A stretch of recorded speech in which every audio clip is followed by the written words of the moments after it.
Hai, ini adalah video ketiga saya yang akan bercerita tentang para diplomasi in action and international relation. Nah, sebelum saya bercerita tentang para diplomasi, saya mau menceritakan tentang lokasi saya saat ini. Saya ada di Kota Raha, tepatnya di dekat Tugumuna. Tugumuna ini merupakan salah satu simbol Kota Raha yang kabarnya disebut dengan Monasnya Raha. Monasnya Raha itu karena memang di bagian atas tugu itu terdapat kayu jati menjadi representasi Kota Muna. Kemudian di sebelah kiri saya itu ada sebuah kantor yang dahulu bentuk bangunannya mirip dengan bangunan dari Raja Muna. Makanya ayo mai tehuna. Oke, para diplomasi. Para diplomasi merupakan salah satu kajian kontemporer saat ini di Indonesia. Kajian ini cukup signifikan bagi peneliti-peneliti muda, peneliti senior yang mengkaji tentang diplomasi secara kontemporer. Nah, para diplomasi secara terminologi memang memiliki beberapa pendapat, baik dari segi kata maupun segi substansi. Nah, ada beberapa peneliti seperti misalkan Goeshek, kemudian Soldatos, Alexander yang menyampaikan atau menulis tentang para diplomasi. Saya sendiri menulis para diplomasi sudah ada 3 artikel yang bisa didapatkan gratis di Google Scholar saya, tinggal dicek. Nah, para diplomasi sendiri secara terminologi atau dari segi definisi kata merupakan aktor diplomasi yang merujuk pada keterlibatan pemerintah daerah atau non-central government atau substate, negara substate dalam kebijakan luar negeri atau hubungan luar negeri yang dilakukan oleh suatu negara. Keterlibatan pemerintah daerah ini kemudian disampaikan oleh Goeshek sebagai salah satu peneliti dari para diplomasi. Tetapi peneliti lain juga menyampaikan tentang bahwa sebenarnya para diplomasi itu tidak juga merujuk pada pemerintah daerah saja, karena merujuk pada kata para itu artinya banyak. Kemudian diplomasi itu adalah art of international relation atau cara yang dilakukan oleh suatu negara untuk atau representasi negara dalam menyampaikan atau mencapai kepentingan nasionalnya di luar negeri. Para yang dimaksud di sini relevan yang disampaikan oleh John Mellison tentang multi-track diplomasi. Artinya apa? Bahwa banyaknya aktor-aktor yang terlibat dalam diplomasi, di mana negara tidak menjadi lagi satu-satunya aktor yang merepresentasikan kepentingannya di luar negeri. Nah, hal ini kemudian menjadi multi-track diplomasi yang terbagi menjadi 9 jalur, diantaranya NGO, tokoh agama, media, kemudian pemerintah daerah, kemudian negara juga masuk ke bisnis dan lain-lain. Hal itulah kemudian yang menjadi ontologi atau dasar dari munculnya kajian para diplomasi ini dalam diplomasi kontemporer. Nah, berikutnya para diplomasi ini juga disebut dengan mikrodiplomasi. Ada juga yang menyebutnya dengan paralel diplomasi. Ada yang menyebutnya juga multi level diplomasi.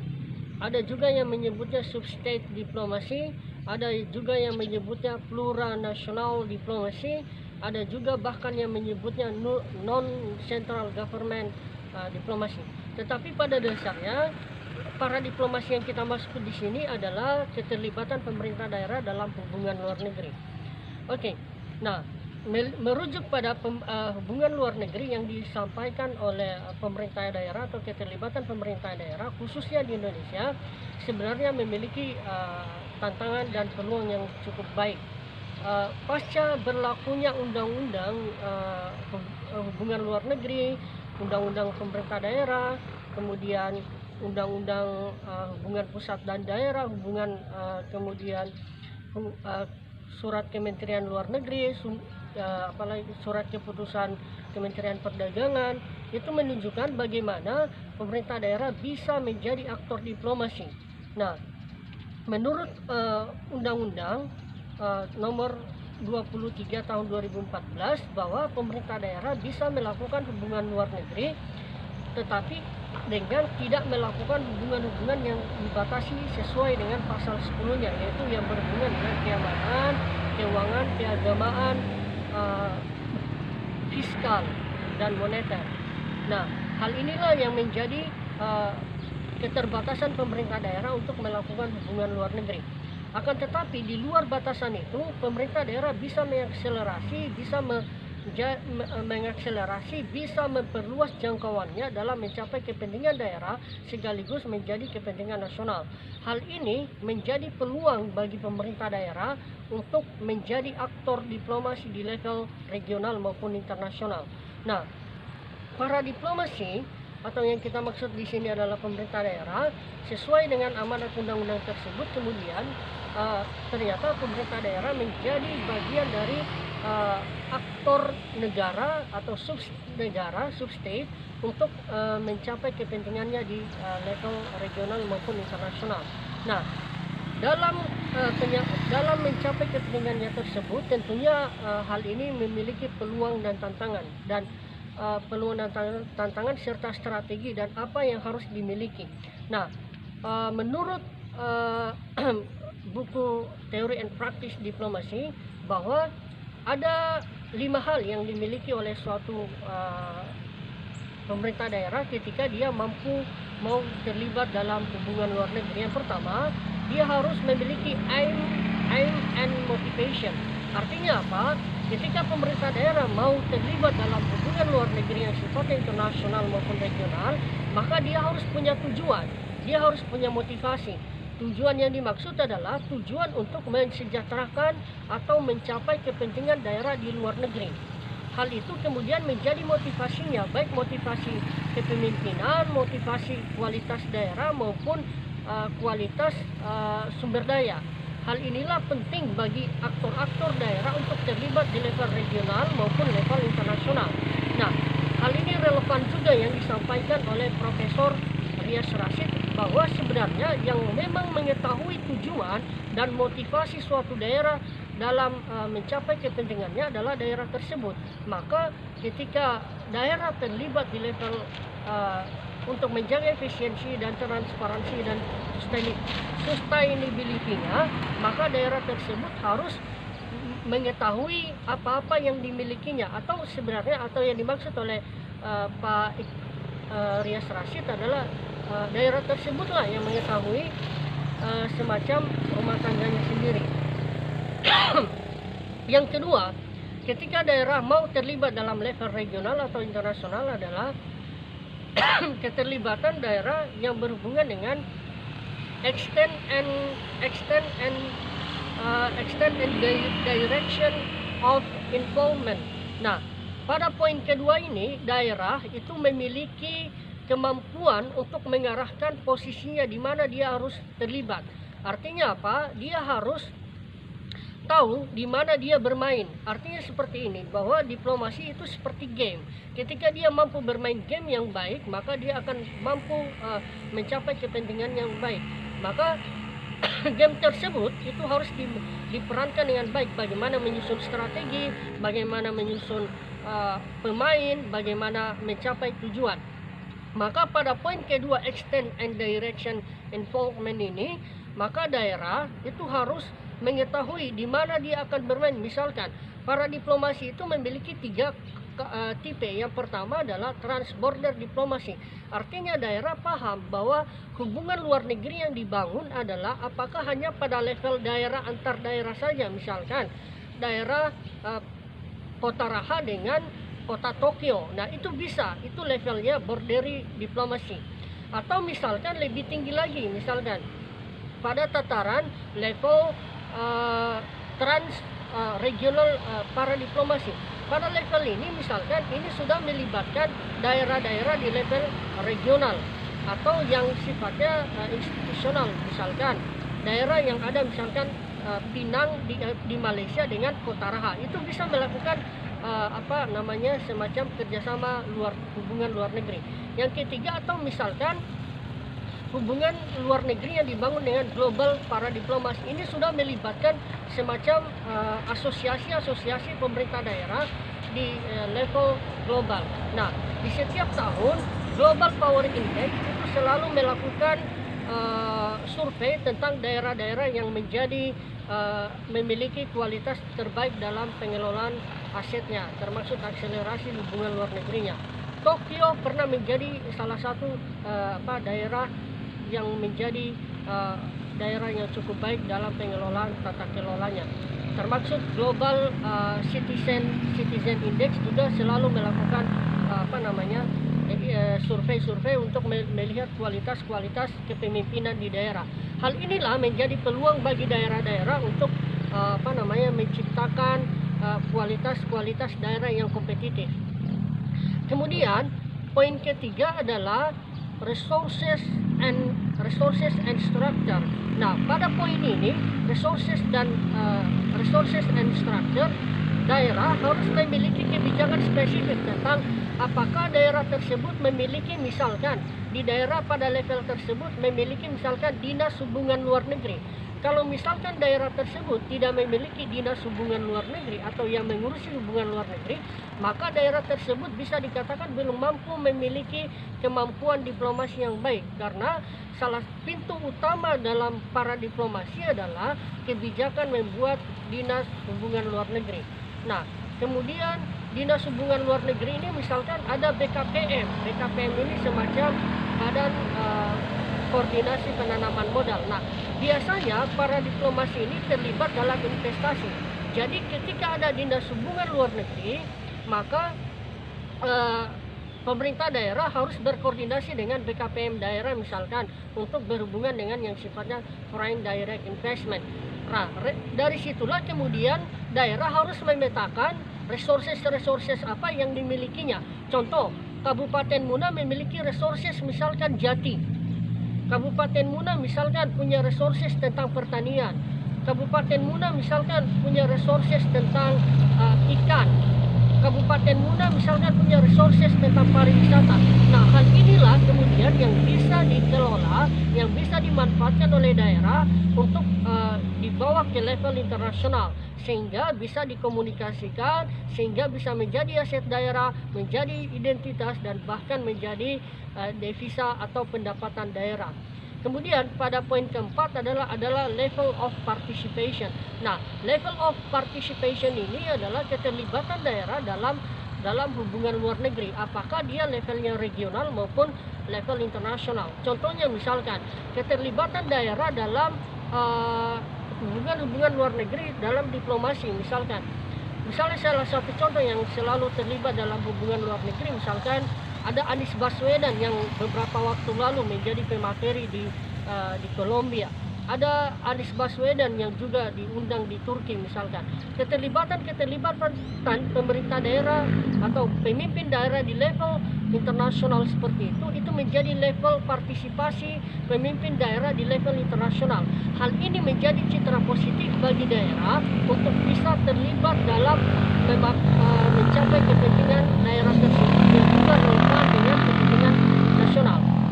Yang terakhir adalah strategis. Strategis ini adalah bagaimana taktik dan cara yang dimiliki oleh daerah untuk mengelola kebijakan tadi, mengelola sumber daya yang dimiliki agar bisa menghasilkan keuntungan yang besar bagi suatu daerah. Strategis yang dimaksudkan di sini adalah strategis di mana kolaborasi level daerah, kolaborasi level civil society, kolaborasi level NGO yang ada di daerah sampai tingkat level nasional itu bisa terjadi korelasi, sehingga apa-apa yang diprogramkan di daerah bisa terkontinu sampai pada level nasional. Hal itu akan memudahkan koordinasi, kalkulasi, dan apa yang ingin dicapai. Nah, berhubungan lagi dengan para diplomasi, setidaknya dalam keterlibatannya di tiga tipe level para diplomasi tadi ada 4 poin formula yang keterlibatan para diplomasi. Yang pertama adalah cooperative coordinate. Pada pola ini para diplomasi itu terlibat di mana para diplomasi atau pemerintah daerah hanya bersifat harmoni dengan pemerintah pusat. Artinya diplomasi yang dibangun antara pusat dengan daerah itu masih dikoordinasi oleh pusat. Artinya pusat masih menjadi aktor dominan. Ini relevan juga dengan ketika munculnya tata cara hubungan luar negeri yang dibuat oleh Kementerian Luar Negeri, bahwa koordinator hubungan luar negeri dalam konteks Indonesia diwakili oleh Kementerian Luar Negeri. Artinya apa? Kementerian Luar Negeri menjadi fasilitator, mediator bagi pemerintah daerah untuk mencari investor-investor asing untuk bisa menanamkan modalnya di daerah. Cooperative coordinate ini adalah membuktikan bahwa keterlibatan daerah sudah cukup baik dalam hubungan luar negeri. Ada poin yang kedua, yaitu poin tentang cooperative joint formula. Cooperative joint formula ini disampaikan ketika misalkan pemerintah daerah itu hanya terlibat, tetapi hanya sebatas keterlibatan administratif. Artinya apa? Diplomat atau para diplomasi yang ada di level internasional maupun regional, pemerintah daerah hanya menyediakan sumber daya atau menyediakan administrasi atau potensi-potensi tertentu yang bisa diakselerasi oleh pemerintah pusat untuk dibawa ke level internasional maupun regional. Yang ketiga adalah para diplomasi harmoni, paralel harmoni. Nah, pada poin ini hubungan pemerintah pusat dengan daerah, di mana pemerintah daerah ternyata itu menjadi dominan daripada pemerintah pusat. Hal ini terbukti ketika misalkan dominasi kota Quebec itu lebih tinggi daripada dominasi kota Toronto di Kanada, atau misalkan dominasi kota Catalonia dengan Spanyol. Rivalitas ini kemudian menjadikan hubungan pusat dengan daerah menjadi disharmoni. Paralel antara pusat dengan daerah pada poin ini itu pusat melatih daerah untuk menjadi aktor independen. Pusat melatih daerah untuk menjadi aktor dominan atau menjadi aktor utama dalam diplomasi. Artinya yang menjadi diplomat utama di sini adalah pemerintah daerah, bukan pusat. Kembali pada poin tadi, yaitu hanya sebatas fasilitator. Yang terakhir adalah para diplomasi yang sifatnya disharmoni. Disharmoni ini terjadi rivalitas antara pusat dengan daerah. Artinya apa? Dari 4 poin formula hubungan para diplomasi, poin keempat ini jarang terjadi, tetapi memang pernah terjadi di Catalonia di Spanyol, sehingga kemudian Catalonia itu merdeka dari Spanyol. Nah, inilah kemudian barangkali juga menurut pandangan saya terjadi juga di Indonesia, yaitu hubungan pusat dengan daerah di masa pemerintahan Anies Baswedan. Sepertinya ada rivalitas atau kontestasi antara pusat dengan daerah, sehingga kita kalau saya perhatikan ada semacam distorsi atau ada semacam pertentangan kebijakan antara pusat dengan daerah.